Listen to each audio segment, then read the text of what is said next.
Elder,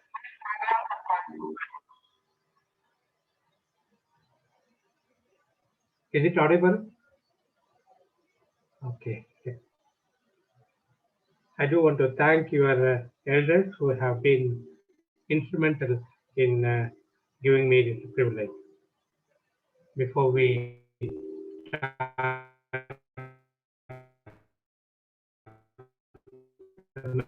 message, shall we have a word of prayer? We give you praises, we give you thanks for this wonderful opportunity you have given to all of us to worship you and to get together to exalt your name. And dear Lord, we pray that thy presence may abide with us, though we are not together in one place, yet, dear Lord, though we are scattered here and there, Lord, you have given us this wonderful opportunity and wonderful instrument of meeting online. And dear Lord, it is your grace alone. We thank you, dear Lord.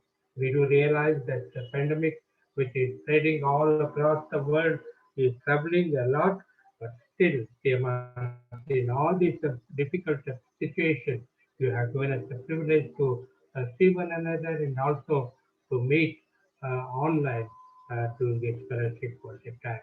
We pray that I will continue to control me and also use me for your glory, Lord. Let the words of my mouth and the meditation of my heart be acceptable in thy sight. Thank you, dear Lord. We commit the whole evening into your mighty hands. Let your name be glorified. In Jesus' precious name I pray. Amen. Amen.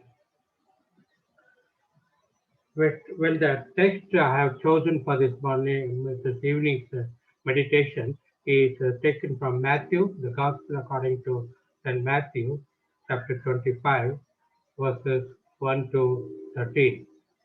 Matthew, chapter 25, verses 1 to 13. I'm sure you all must have heard about the great ship, Titanic ship, which sank in the ocean on 14th of April 1912. Just a few minutes before the ship got sunk,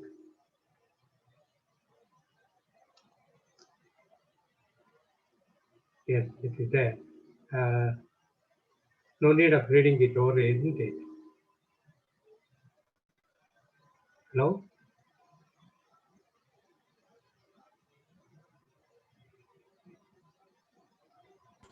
Yes, brother. The first verse only you need to read. Only the first verse. The rest we can see here.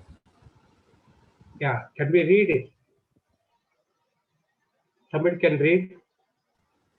Yeah, yes, brother. Verse 1. Then shall the kingdom of heaven be likened unto 10 virgins, which took their lamps and went forth to meet the bridegroom.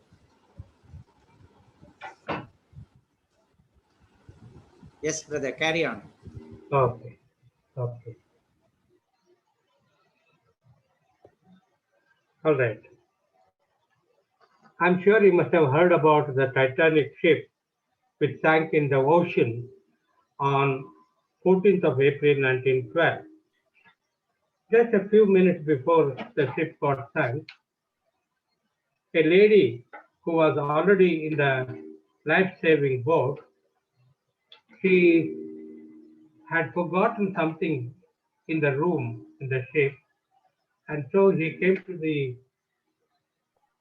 captain and he requested, pleaded with the request that she should want to go to the room and uh, get something which she had already forgotten. So the captain said, it is time up already and it is difficult to allow you to go and come and join the group. But still, if, if you think it is very urgent, I will give you 2 minutes. Within 2 minutes, you have to go down and whatever you have forgotten, pick it up and quickly come and join. Well, the captain reluctantly allowed her to go, and this lady, having received the permission from the captain, she rushed to the back to the deck and also to the room. And when she was going to her room, you know, she came across a room where gambling was taking place earlier, and there were lot of money which was spread across. And she saw that money. She had to stamp upon the money because it was not on the way only. So she stamped upon the money. She could not bother to connect it, and she ran to her room. And also in the room when she went, she saw her gold ornament, necklace, diamond ring, expensive bracelet, so on and so forth. She pushed all those valuables aside, and then she reached her hand to a particular place wherein she had kept some oranges. Quickly, without wasting time, she picked up three oranges from the cupboard, and then she started back. Well, friends, we feel this is incredible, isn't it? The fear of death had boarded the Titanic, and that had transformed all the values of life. Instantaneously, priceless things have become worthless, and the worthless things have become priceless. At that moment, she preferred three oranges to a crate of gold and silver and diamond ornaments.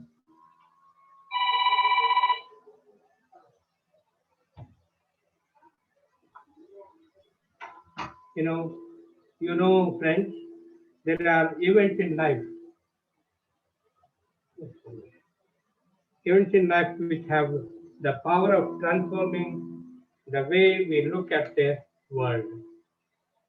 In the next, which was in the text which was read to us this evening for our meditation from Matthew chapter 25, verse 1 to 13, is a parable about the second coming of Christ our Lord. The woman in the Titanic understood in the light of her current circumstances that she must prepare for her living on the lifeboat. Diamonds, gold, silver, bracelets, and all the valuables she found had no value to save her life. Only precious resources of oranges were good enough for her at that particular moment. Likewise, in the world where Christ may return at any moment, the parable warns us that we must be prepared and ready to receive Lord Jesus Christ, who comes for the second time into this world. This parable is inviting all the men and women to be prepared for his second coming. This invitation is for the whole family, including the children. Jesus in this parable is inviting our attention to the point of 10 maidens who had been invited to the happy occasion. The attention is drawn to the readiness of these virgins to be part of the event. Notice all the women had oil in their lamps, and also five of them had additional supply. In case of emergency, they had additional supply of oil. William Barclay, the well-known commentator, he tells us that this parable is not like a fairy tale, but till today, middle-class families in Palestine celebrate the wedding just as the Master described them in 2000 years ago. Barclay reminds, even now, We can imagine that there are some who miss out on the feast. In Palestine, the wedding could happen anytime, in several days. The bridegroom may come at any time and he may find the bridal party napping. In this parable, the announcement of the arrival of the bridegroom comes at the midnight, and the sleeping maids were found, you know, uh, realizing they did not, expect him to come at that time. They did not have enough oil in their the one group. They did not have enough oil in their lamp. They requested the other virgins, other five virgins, to share their oil, but those other group of virgins said in verse 9, they cannot share because it may not be enough for both of us and we will be in problem. So they said, we cannot share the oil. In verse 10 also we read, but while they were on their way, these people, those who had no oil, they had to go and buy from the market. And while they were on their way to buy the oil, the bridegroom arrived. And the virgins who were ready to go went with him and participated in the wedding banquet. And as soon as the virgin went with the bridegroom, the door was shut. In verse 11 we read, Bible says, later in the other five also came, and they knocked the door and said, Master, open the door. We have come. We want to participate in the wedding. But they were told, I tell you the truth, I don't know you. They were not recognized, they were not accepted, and they were, you know, the door was already shut. They were not invited. Once a pastor was preaching on this very subject, he said, the door will be shut. Some people were sitting in the front row, and one of them said that, oh, if one door is shut, the other doors would be open. Pastor continued his message and said, some of you may be thinking and saying, if one door is closed, another door will be open. And the pastor said, yes, surely another door would be open. Do you know which door? The door to hell, the eternal destruction, where there will be burning of fire day and night.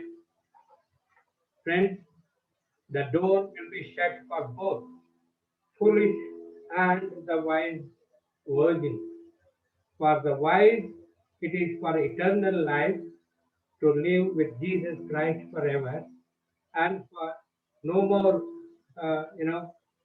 nobody can snatch them away from them, from the Lord, and also there is no more tears and no more sickness and no more trouble over there.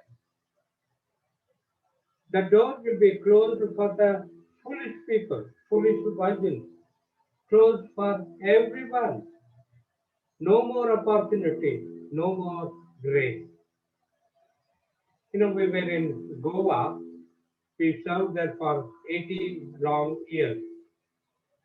The Lord used us to establish a church there, and it is still going on in Panjim. While we were there, we had an old lady as our neighbor.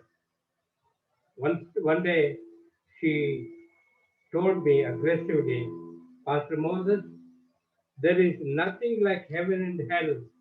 Everything is here on earth. And also she said, I tell you, I will come back and tell you if after my death, it's more than 10 or 20 years now that she has never come back or told anything about her way. Friends, this lady had no assurance of the salvation. She did not know Lord Jesus Christ as her personal Savior and Lord. But we, as believers in the Lord, we have an assurance of eternal life and that we will spend our eternity in the presence of the living God. But we need to prepare ourselves to be in heaven, to be in the presence of the living God. Without preparation, it is not possible to enter over there. And this evening, I would like to quickly bring two applications. One is, these are some things, there are some things which we cannot borrow. Many things we can borrow from our friends and our relatives, and it may go on. But then there are some things which we cannot borrow. The five foolish virgins who were not prepared themselves well with enough oil in their lamps could not borrow the oil from their friends who had enough oil to go with the bridegroom. We can compare oil to faith and relationship with Jesus Christ. We cannot borrow faith and relationship with God. We cannot borrow it. For example, my wife cooks food for me, but she cannot eat that food for me. I need to eat that food myself to experience true satisfaction.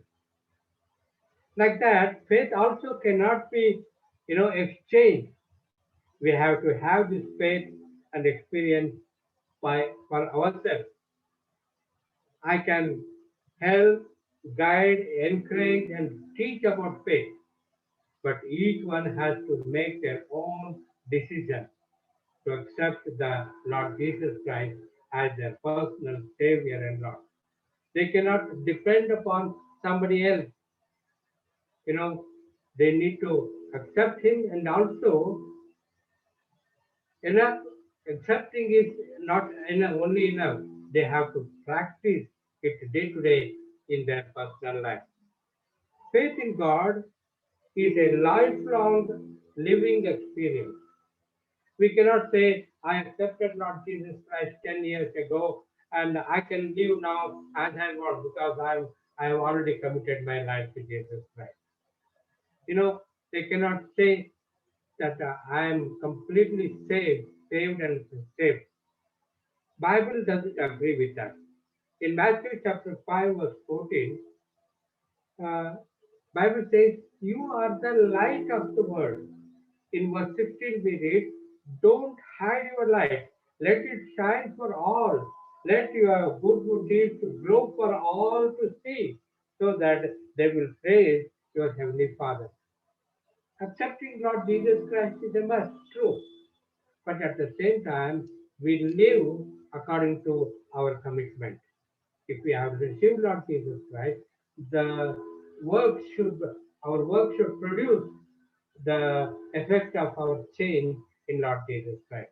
In other words, practice what we preach. In James chapter 1 verse 22, Bible says, be doers of the word and not only hearers. In 1 John chapter 2 verses 1 to 7, Bible says, whoever says, I know him, but does not keep his commandments is a liar, and the truth is not in him.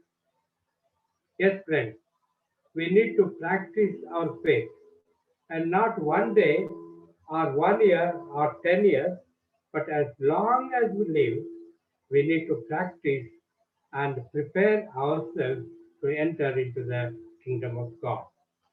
In Matthew chapter 24, verse 4, one who remains faithful till the end will be saved.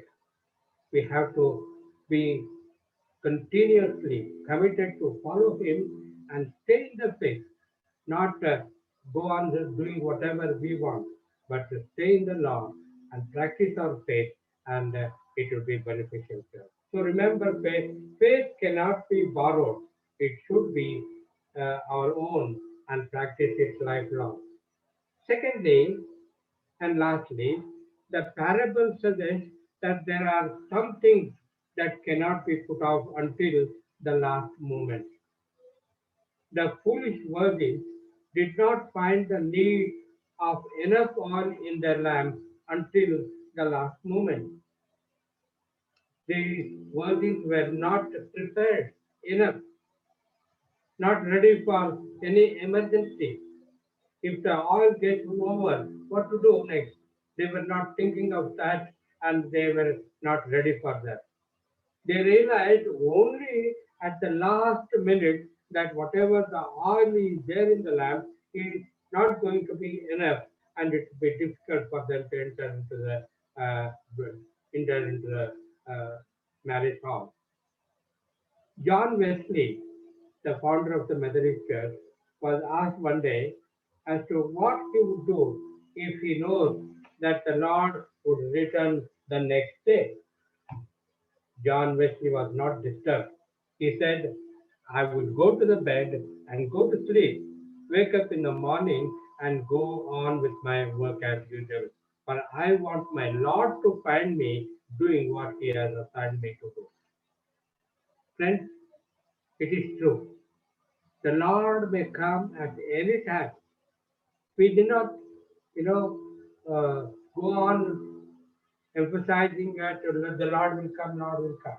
But then He will come at his prescribed time. The Bible says that He will come like a thief. Nobody knows. So we need to be prepared. The pandemic which is there, coronavirus, you know, it has been creating a lot of problem for all of us. Many people have lost their lives. I don't know whether they were prepared or not, but then this has been creating a lot of problems in their life. My dear brothers and sisters, are you prepared and ready to face the second coming of Lord Jesus Christ? 5 foolish virgins were unprepared, not ready, not ready to meet the bridegroom. Of course, they had the lamp, they were dressed well, they had the desire to meet the bridegroom, but that was not enough. Only desire is not enough. Only knowledge is not enough. There are many people, those who knows about the Bible, they can even, memorize the word without looking at it, they can tell it, but it is not enough.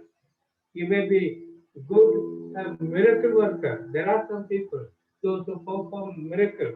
And also there are people, those who drive out the demons in the name of Jesus.